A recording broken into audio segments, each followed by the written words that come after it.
Alright guys, Matt here with MWV. Just wanted to make a quick video with the Rivian and the Comma AI driving us here in some back roads in New York. We've got some pretty rough roads, some uneven pavement, some discolored pavement. We've got shadows going on all over the place.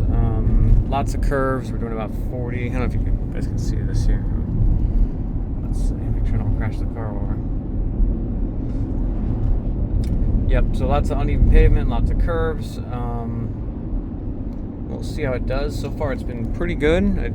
I did notice when you hit a really tight sharp curve, if you're going a bit fast, it does have a max torque on this particular build, and I'm on the sunny UI buttons. Oh, here you go. So now I'm coming up on traffic. We'll see if it's going to stop. I'm going to have to intervene. I did not touch it. So good. It did actually detect the traffic and stop for us a little bit abruptly, but it did detect the stop traffic even around that left curve, so that was pretty good. It would not, on this, there is an experimental mode, which I haven't tried yet. On this particular build, it would not detect or stop for the light or a stop sign. It's only for vehicles or pedestrians.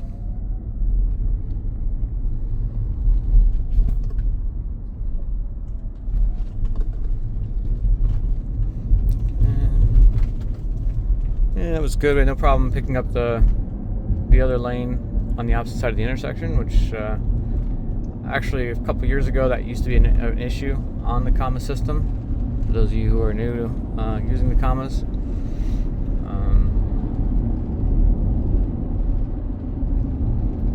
but yeah, now it seems to be able to pick out where it's gonna go, find the lane. Even when there's like 2 or 3 lanes on the opposite side, it can figure out which lane it's supposed to be in based on your current lane, match it up, and get you across an open intersection and line you up correctly to the opposite side, which is important and pretty impressive. So we're doing good.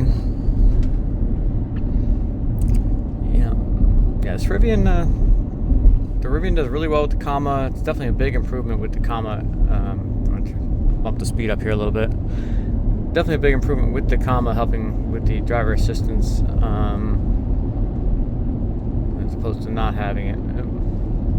Steer a little bit, so I just get a little bit of steering input there just to get us around the roadkill that's in the road there. And the good thing with the comma system is you can steer a little bit and it will just kind of nudge you around, or if you want to get a little more to the shoulder or one side of the road, it will let you steer and do what you want to do, and then as soon as you let it go, it will resume steering right back to where it thinks you should be without having to disengage the system altogether. So that part of it is really nice.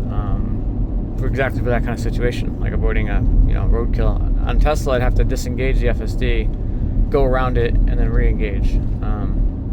So that's handy. All right, we're coming to a slower zone. So it does not automatically change speeds at the moment. So I'm going to slow down here. And hit the mute on there. Radar detector.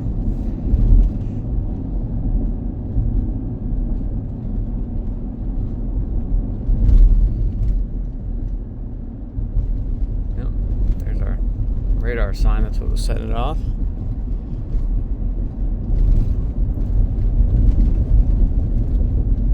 a quarter mile, turn left onto Peepscombe Road.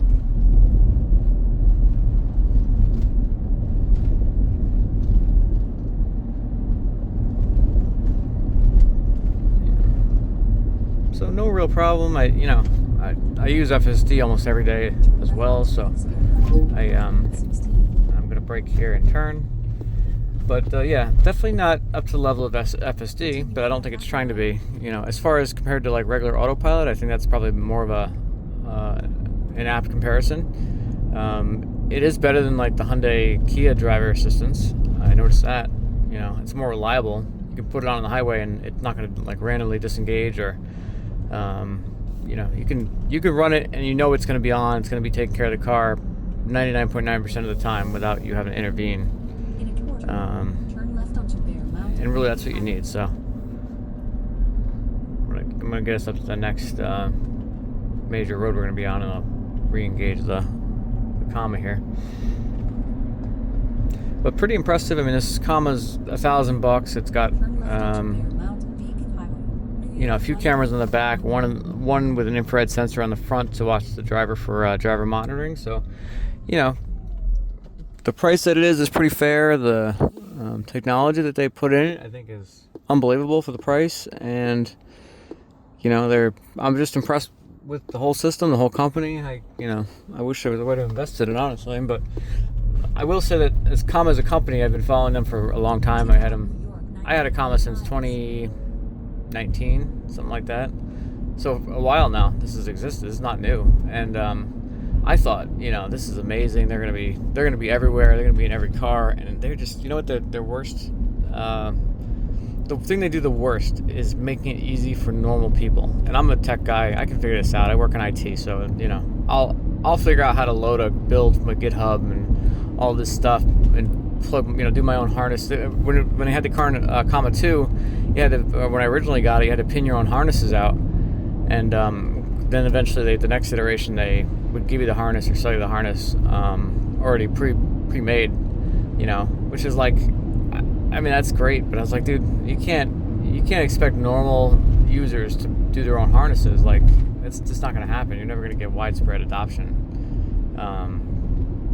from like people that aren't, really techie and willing to put in that kind of a risk. So, I think they need to make it more, user friendly. Maybe something that anybody could just plug into the car, no problem, and they're up and running. Or maybe if it's too difficult, like in the case of the Rivian, maybe it's too difficult to install, you got to put it into the AXM thing under the passenger footwell, then maybe you just got to call it a professional install only, recommended, and that's what it is. But it shouldn't be that complicated. If they could find a way to make it more user friendly, I think they would get a lot more sales.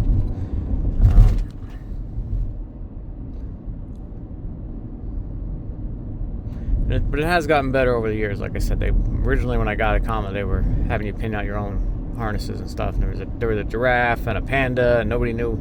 I didn't know what a giraffe or a panda was. A lot of words that they were, using. And it's like, I don't know. Just I want the unit. Give me the cable to hook it up to the car. I don't know if I need a giraffe or a panda or a teddy bear or whatever. Just just whatever. Give me the thing to plug into the car and let's get this going, So it was way too complicated, but they've improved it significantly since then. Now you just buy the one harness that they'll give you the harness with it. When you check out, they'll tell you which harness you need.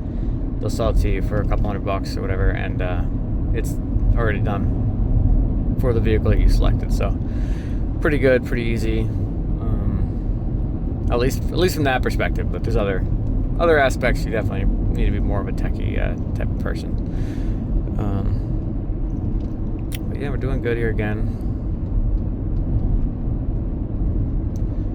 I'm impressed with the differences between the shadows and the light. It's no problem at all with those. And this is all camera based, not using the ADAS at all from the vehicle. We're not using the adaptive cruise or the radar.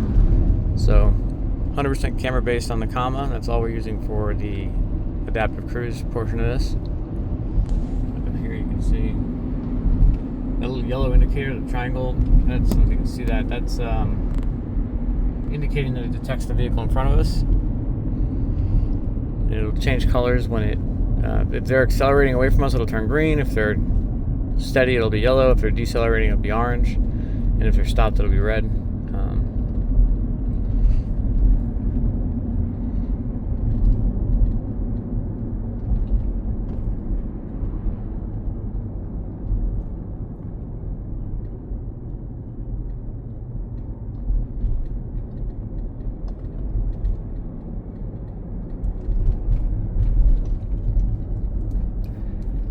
Tell you what, I'm tired this morning, and I wish our robotaxis were here or full autonomy. I would definitely have taken the Tesla.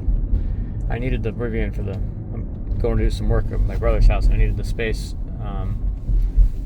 which is another thing. Tesla, make a freaking 3-row SUV, for the love of God.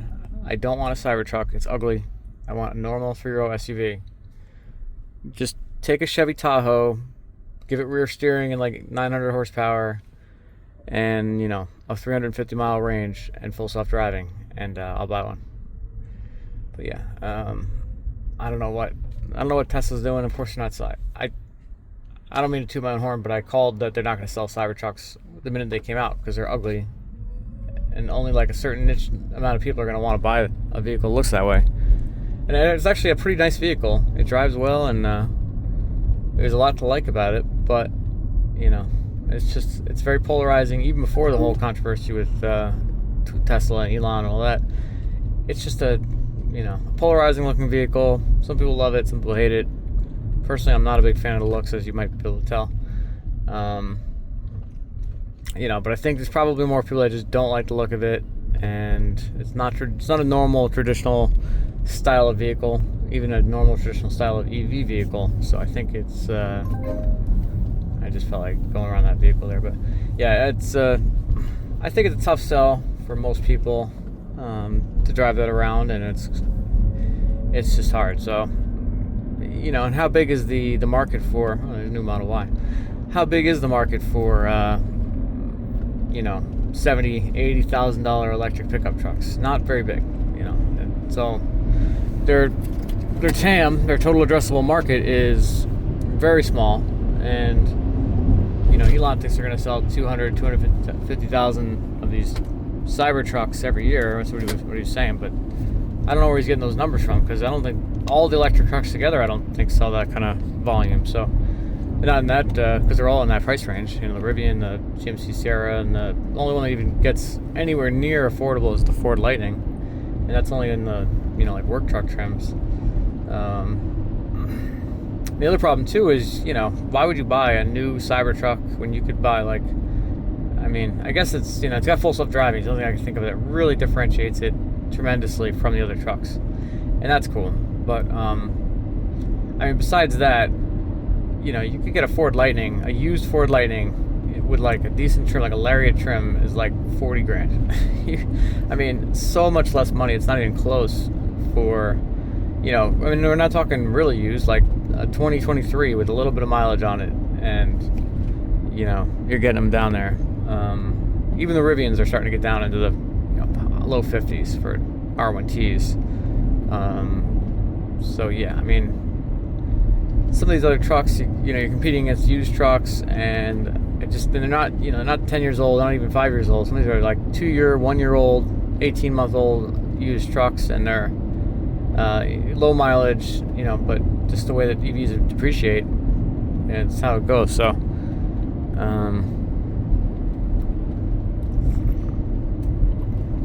to me, there's nothing wrong with a 2023 R1T. It's 2025, so okay, it's 2 years old, big deal. 10,000 miles on it, and you save yourself $40,000 off the price of a new one.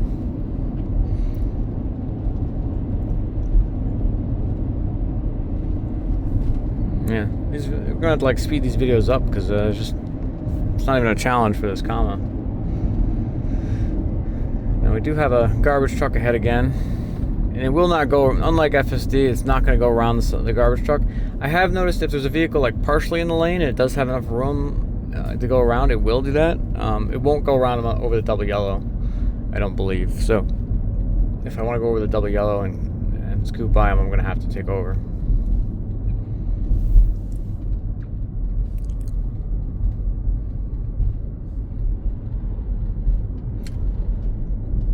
But if there's a vehicle turning or something and there's enough room to get around them on the right, I've seen it do that on its own.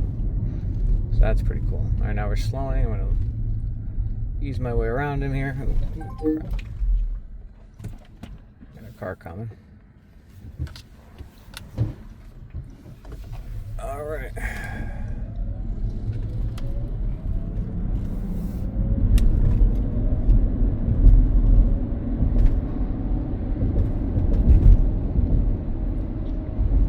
Tricky spot for a garbage pickup.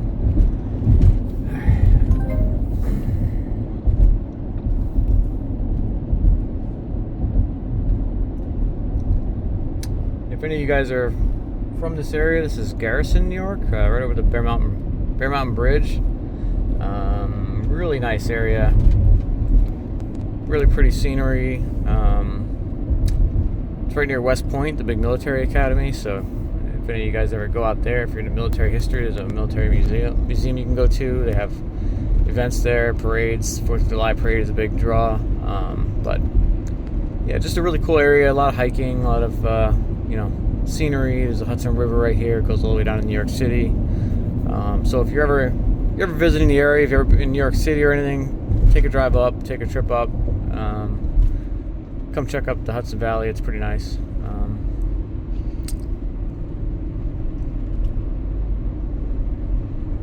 It's a shame when people are from not from New York and they come and they just visit New York City. It's like it's really not the same. New York's a very scenic state. Lots of nice mountains, and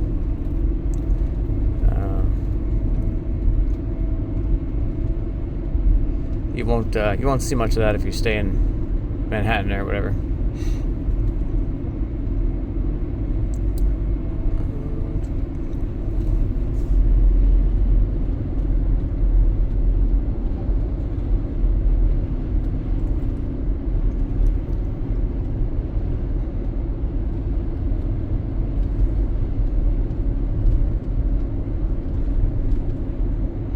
Alright guys, I think I'm going to end the video here. I think we're good to go. We're going to be coming up on a roundabout, which does not do roundabouts. Well, it'll go around them, but it's not FSD again, so you got to engage it, disengage it. So it's great for these kind of roads, or just even more so for long highways.